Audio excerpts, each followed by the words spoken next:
हाँ जी, क्या हाल चाल? सब ठीक ठाक, कुशल मंगल। सबसे पहले तो मैं कहूँगा कि रियली अपॉलॉजी कि बहुत टाइम के बाद ये कॉर्पोरेट न्यूज़ आज शुरू हो रही है। और इस वक्त टाइम मैं आपको बता दूं 12:28 हो गए हैं सुबह के, मतलब रात अंधेरे में मैं कर रहा हूँ, ये क्लिपिंग बना रहा हूँ। बट मुझे आज ये था कि आज संडे के दिन मुझे शुरू करनी है, तो मतलब करनी है। तो आज मैं अपना वादा पूरा करने के लिए आपके पास आ चुका हूँ। अब मैं ये शपथ लेता हूं कि अब ये कॉर्पोरेट न्यूज़ कभी बंद नहीं होगी, लगातार चालू रहेगी चालू रहेगी। कई बच्चों के मैसेज आ रहे थे, सर कॉर्पोरेट न्यूज़ मत छोड़ो। तो मैंने कहा जी चालू करते हैं कॉर्पोरेट न्यूज़ को। मैं क्या काफ़ी टाइम से सोच रहा था कि इसे एक नए चेहरे के रूप में लेके आऊं, ताकि आपके पास जियो पॉलिटिकल भी नॉलेज हो सके, कॉर्पोरेट न्यूज़ की भी नॉलेज हो सके। तो फिर अब मैं उसी रूप में ही इसे लाया हूँ। अब आज मैं संडे को डिस्कस कर रहा हूं, और अब अगली कॉर्पोरेट न्यूज़ में मैं एक सबसे बड़ी कोई मेजर जियोपॉलिटिकल न्यूज़ भी डिस्कस करूंगा, जो आपको ज्ञान होना चाहिए, जो आने वाले समय में आप वर्ल्ड वाइड घटित होती भी देख सकते हैं। तो ऐसे भी न्यूज़ की चर्चा करेंगे उसके साथ में। मगर अब ये मेरा वादा है, ये प्रॉमिस है, ये पोपली का वादा है कि अब ये कॉर्पोरेट न्यूज़ बंद नहीं होगी। ये वीक में एटलीस्ट 3 और 4 टाइम्स जरूर आएगी, along with the geopolitical news. ठीक है, तो आज की हम कॉर्पोरेट न्यूज़ बड़े टाइम बाद शुरू कर रहे हैं। चलिए जी, कथा को शुरू करते हैं कि आज हमारे पास क्या क्या न्यूज़ हैं, क्या क्या अपडेट हैं आपको देने के लिए। बट इससे पहले कि मैं कुछ भी आगे बोलूं, एक बहुत ज़रूरी इन्फॉर्मेशन वो सभी बच्चों के लिए जो कि सीए फाइनल के हैं। सीए फाइनल के लिए सेल्फ पेस्ड एग्ज़ाम सेट ए, इस टाइम 3 बैचेस डेडिकेटेड अवेलेबल है सेल्फ पेज के लिए। एक है डिटेल्ड बैच 70 आवर्स का है, 700 घंटे का नहीं, 70 घंटे बस, 70 आवर्स का है। ये बैच आपको मैं कह सकता हूँ नैया पार करवा देगा पूरी तरह से, आपके आईबीएस में भी प्लस सेल्फ पेज एग्जाम में भी।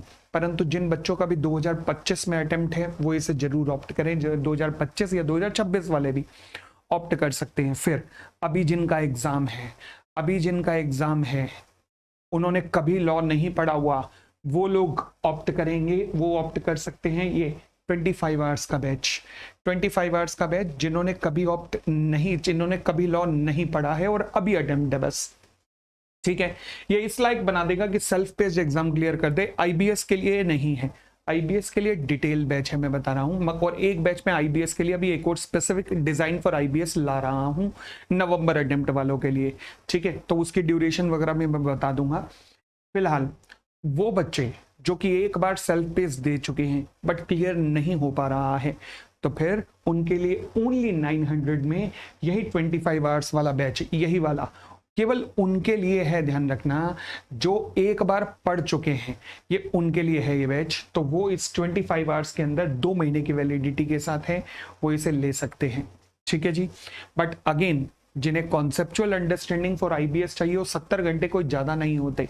बट 2025 में जिनका अटेम्प्ट है मैं उनके लिए रिकमेंड कर रहा हूं, अभी नवंबर 24 वालों के लिए मैं रिकमेंड नहीं कर रहा। आइए जी वापस आते हैं। आज की पहली कॉर्पोरेट न्यूज है। देखो, मुझे लगता है कि संसार ऊपर वाला जो है ना वो प्रकृति चलाता है, बट नीचे एक और गुंडा है जो पूरे संसार को चलाता है, जिसका नाम है यूएसए। भाई साहब, कल की जियो पॉलिटिकल न्यूज के अंदर मैं तुम्हें कवर करूंगा, मैं बताऊंगा तुम्हें कि अभी रशिया ने इसे हड़काया यूएसए को।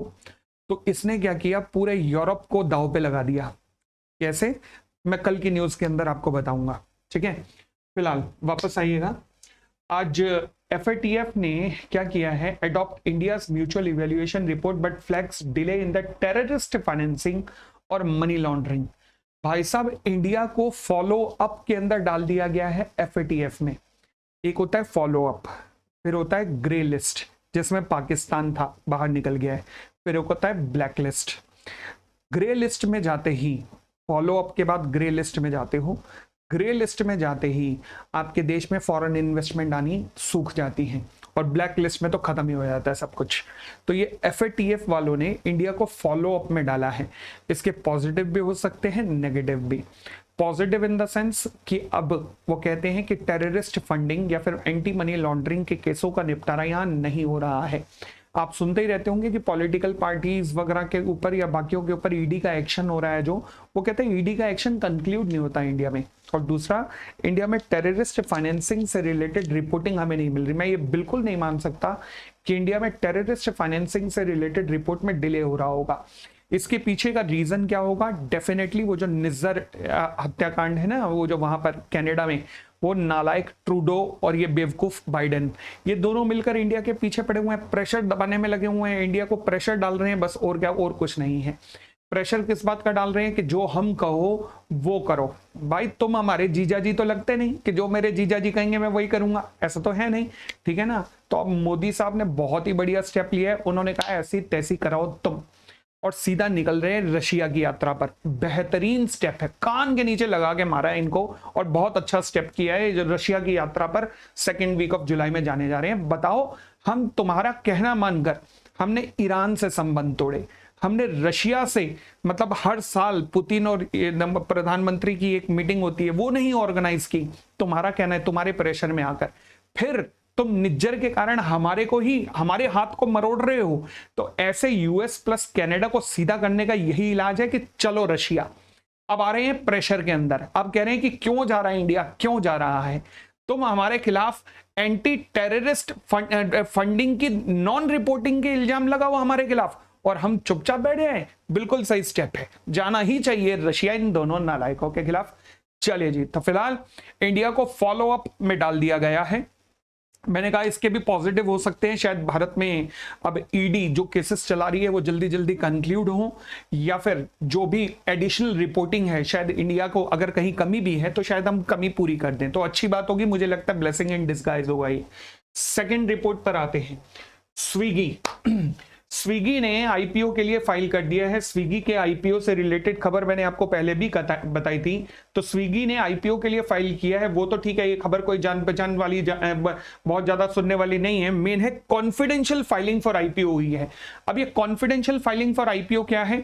ये सेल्फ पेस्ड एग्जाम वाले भी ध्यान से सुनना, सभी इंटर, सीएमए, फाइनल सभी बच्चे बड़े ध्यान से सुनना।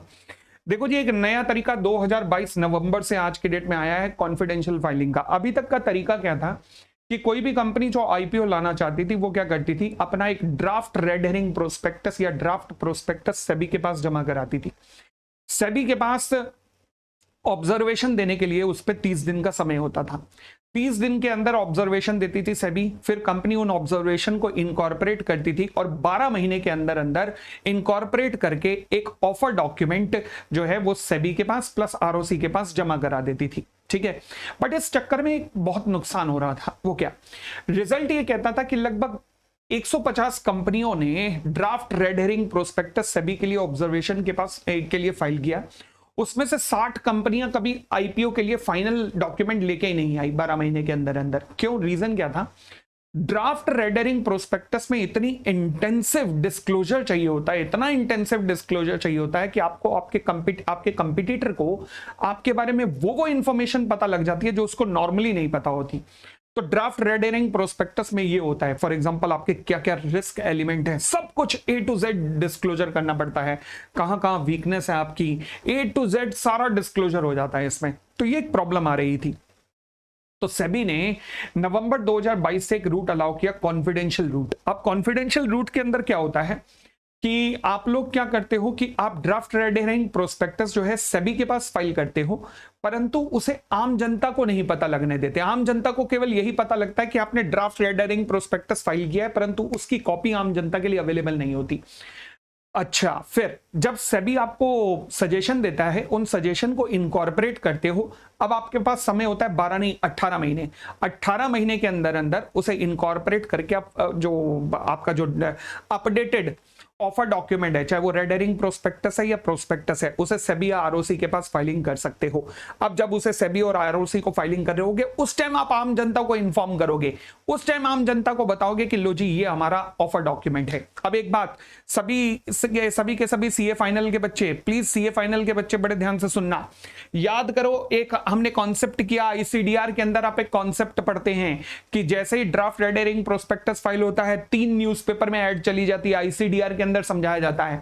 अब कॉन्फिडेंशियल रूट के अंदर वो नहीं होता, क्यों? क्योंकि उसके अंदर डीआरएचपी इशू, डीआरएचपी के बारे में बताना पड़ता है, ड्राफ्ट डॉक्यूमेंट के बारे में बताना पड़ता है, जो रिक्वायरमेंट नहीं लगती कॉन्फिडेंशियल रूट के अंदर। बट कॉन्फिडेंशियल रूट ना सीए फाइनल के सिलेबस में है, ना सीएमए फाइनल में, ना सीए ना सीए इंटर में है, ठीक है। मगर तुम्हें अपडेटेड नॉलेज देने की कोशिश कर रहा हूं बस मैं, कि हाँ जी ये रूट ओपन है आज के डेट में, जहां पर ड्राफ्ट डॉक्यूमेंट को सेबी के पास फाइल किया जाता है, पब्लिक को ओपन नहीं किया जाता। बट कन्वेंशनल रूट में अभी भी कंपनियां जा रही हैं, परंतु स्विगी जो है वो कन्वेंशनल रूट से हटके यहां पर जा रही है, ताकि उसकी कॉन्फिडेंशियल इंफॉर्मेशन कंपटीटर को पता ना लगे। चलिए, तो ये दूसरी न्यूज थी कि आईपीओ का डॉक्यूमेंट, ड्राफ्ट डॉक्यूमेंट फाइल हो गया सभी के पास, मगर कॉन्फिडेंशियल रूट के थ्रू हुआ है। इसका मतलब ये नहीं है कि स्विगी का आईपीओ आ गया।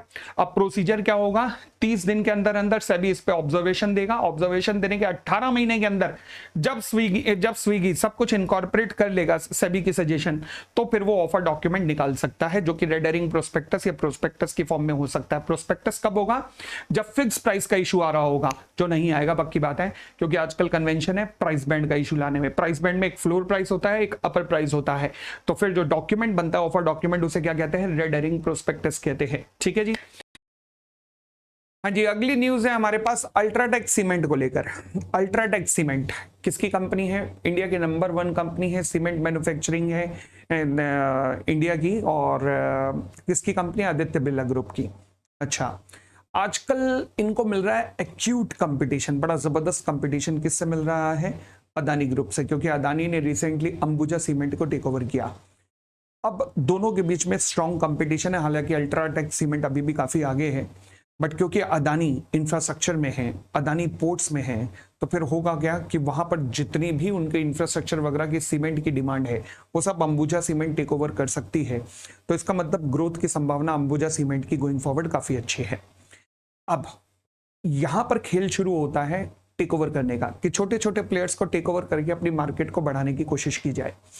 इसी चक्कर में अल्ट्राटेक सीमेंट ने साउथ इंडिया में चेन्नई में located India cement, Chennai super Kings के जो मालिक हैं एन श्रीनिवासन, उनकी कंपनी में 23% स्टेक अभी एक्वायर कर ली है। 23% स्टेक का एक्वायर का मतलब क्या हुआ? देखो जी, हमारे पास एक है SEBI take over code. SEBI take over code कहता है कि अगर आप किसी कंपनी में 25% स्टेक एक्वायर कर देते हो, 25% स्टेक एक्वायर करते ही आपको एक पब्लिक ऑफरिंग निकालनी पड़ती है। पब्लिक ऑफरिंग मतलब, अब एक काम करो ना, जब 25% स्टेक रख ही लिए है तो फिर कंट्रोल ही कंपनी का ले लो, सेबी कहता है। तो एक काम करो, 26% का ऑफर निकाल दो। कितना? 26%। 25 ले चुके हो, 26 ले लो, 51% हो जाएगा, कंट्रोल ले लो। 26% उस कंपनी में एक्वायर कर दो और पब्लिक को कह दो कि आ जाओ जी, हमें शेयर बेच दो, हम आपके शेयर लेने को तैयार हैं। 26% शेयर होल्डिंग हमने करनी है। अब होगा क्या? शायद जैसे ही आप ऐसे करोगे, इंडिया सीमेंट के पास ऑप्शन क्या है कि वो भी अपना एक काउंटर ऑफर दे या बायबैक करने की कोशिश करे। तो ठीक है, वो जैसे ही काउंटर ऑफर दे, आप उस काउंटर को काउंटर करो। तो ये गेम चलता रहता है जब तक कोई जीत नहीं जाता। इसे कहते हैं होस्टाइल टेक ओवर। बट फिलहाल अल्ट्राटेक सीमेंट का प्लान कोई भी होस्टाइल टेक ओवर का नहीं लग रहा, क्योंकि उन्होंने 23% स्टेक एक्वायर की है। अब गोइंग फॉरवर्ड क्या होता है, देखने वाली बात है। यानी कि कहीं ना कहीं मुझे लगता है कि फ्यूचर में चलकर 2, 4, 5 महीने में कहीं ना कहीं होस्टाइल टेक ओवर की एक अटेम्प्ट जरूर होगा। 2% एक्वायर करने अल्ट्राटेक सीमेंट को, और वो सीधा पब्लिक ऑफरिंग दे सकता है 26% को। 23% एक्वायर करने का मतलब है कि भैया hostile take over India cement का होने वाला है, तो इंडिया सीमेंट को उसके लिए तैयार रहना चाहिए। देखते हैं आगे क्या क्या होता है, जैसे भी होगा मैं आपको अपडेट करता रहूंगा।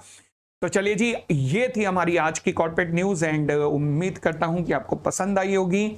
अब मैं एक और वादा कर रहा हूं, मैंने वादा शुरू में एक किया था कि अब कॉर्पोरेट न्यूज कभी बंद नहीं होगी। दूसरा वादा ये है कि कंपनी ऑफ द वीक, जिसका आपको बहुत इंतजार था, वो company of the week finally अब इस संडे से, कमिंग संडे से शुरू हो रही है। आप डेफिनेटली वीकली उसे देख सकते हैं। बट मीनवाइल एक बहुत जरूरी बात, आप में से जो भी बच्चे शेयर मार्केट का ज्ञान लेना चाहते हैं, देखो हम इन्वेस्टर नहीं हैं, हम सेबी रजिस्टर्ड एक्सपर्ट नहीं हैं, तो इसलिए हमारी सजेशन के बेसिस पे इन्वेस्ट तो कभी करना ही नहीं चाहिए। बट स्टिल मार्केट के जो डेली अपडेट होते हैं, किस कंपनी को मेजर ऑर्डर्स मिले, किस कंपनी का मेजर टेक ओवर प्लान हो रहा है, ऐसी बहुत सारी न्यूज़ अगर आप जानना चाहते हो, तो मैं आपको आज एक टेलीग्राम का एक ग्रुप दे रहा हूं। और वो टेलीग्राम के ग्रुप पे आप ज्वाइन करोगे तो आपको डेली बेसिस पे कुछ ज्ञानवर्धक चीजें मिल जाएंगी, रादर देन हम बॉलीवुड या ऊटपटांग क्रिकेट वगैरह की खबरें सुनते रहें। इस रादर देन इनके हमें क्यों ना कोई अच्छी अच्छी न्यूज मिलती रहे कि हाँ जी यहाँ पे ये हो रहा है, वहां पे ये हो रहा है, मतलब इंडस्ट्री में क्या क्या घटनाएं हो रही है, क्योंकि अल्टीमेटली हमारी लाइफ तो प्रोफेशनल बन के यही है ना। तो इसलिए टेलीग्राम का एक ग्रुप डिस्क्रिप्शन लिंक में दे रहा हूं और उसे ज्वाइन कर लेना ताकि आपके नॉलेज अपडेट होती रहेगी। बाकी कंपनी ऑफ द वीक इस संडे से ज्वाइन होने वाली है, मैंने कहा फिर पक्की बात है कि इस संडे से शुरू होने वाली है company of the week. Thank you, bye bye, take care, खुश रहिए।